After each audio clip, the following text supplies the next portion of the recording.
Des détails supplémentaires ont fait surface concernant les circonstances de l'accident de Pierre Palmade, survenu le 10 février 2023.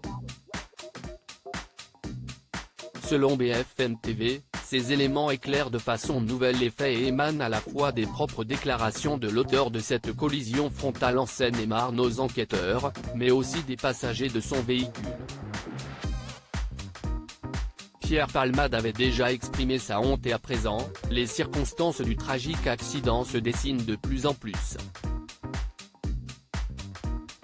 Il est d'abord revenu sur sa consommation de drogue. « J'ai été inconscient de prendre la voiture sous stupéfiants.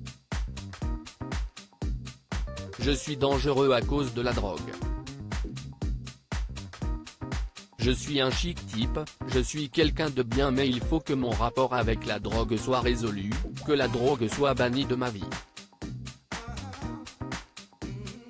Ce n'était pas la première fois que l'artiste de 54 ans conduisait sous l'emprise de stupéfiants, même s'il dit qu'il ne le faisait que peu souvent, voire très rarement. Il reconnaît tout de sa consommation de drogue. Les analyses sont sans appel et montrent ce qu'il avait consommé, de la cocaïne et 2 verres d'alcool mais aussi de la drogue de synthèse. Cela faisait 3 jours qu'il consommait des stupéfiants sans dormir. D'après les passagers de son véhicule, il aurait consommé 8 injections de 3 MMC, drogue de synthèse dont on parle beaucoup. Sa dernière injection est survenue 30 minutes avant le drame. Pierre Palmade n'a pas réclamé de contre-expertise à tous les résultats. Pourquoi il aurait dévié de sa file? Un important éclairage de la raison pour laquelle il a dévié de sa file a fait aussi surface, l'hypothèse de l'utilisation d'un téléphone portable, comme l'ont déclaré les passagers aux enquêteurs. Des individus décrits par le comédien comme 2 amis de brinque devenus au fil des ans des sex-friends 2 ans. Il aurait reçu un SMS juste avant le drame, qu'il avait demandé à son passager assis à côté de lui, « Ça me bougeait »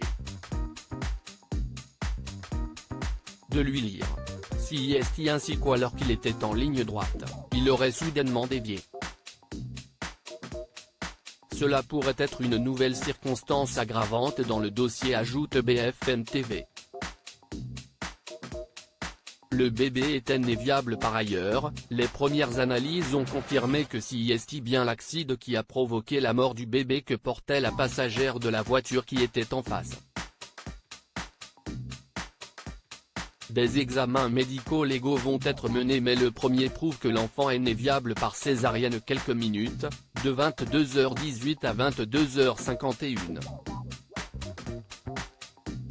Il ne présentait pas de malformation. Cela appuie les poursuites pour homicide involontaire. Les 2 autres victimes dans la voiture, le conducteur et son fils de 6 ans se sont trouvés dans un état grave. Le petit garçon de Vrain a quitté l'hôpital hier et son papa Yakout est sorti du coma. Une autre enquête en cours pour l'heure. Celui qui a fait un AVC samedi 25 février se trouve dans l'hôpital du Kremlin-Bicêtre, où il a été pris en charge, a annoncé le parquet de Melun, en précisant qu'il est sous surveillance policière. Il a donc été placé sous écrou par l'administration pénitentiaire. Il n'est donc pas en prison car, si son pronostic vital n'est pas engagé à la suite de son AVC, l'attaque n'est pas sans conséquence sur son état de santé, selon BFM TV. CIST pourquoi il n'a pas été directement transféré dans un établissement pénitentiaire malgré le mandat de dépôt à son encontre.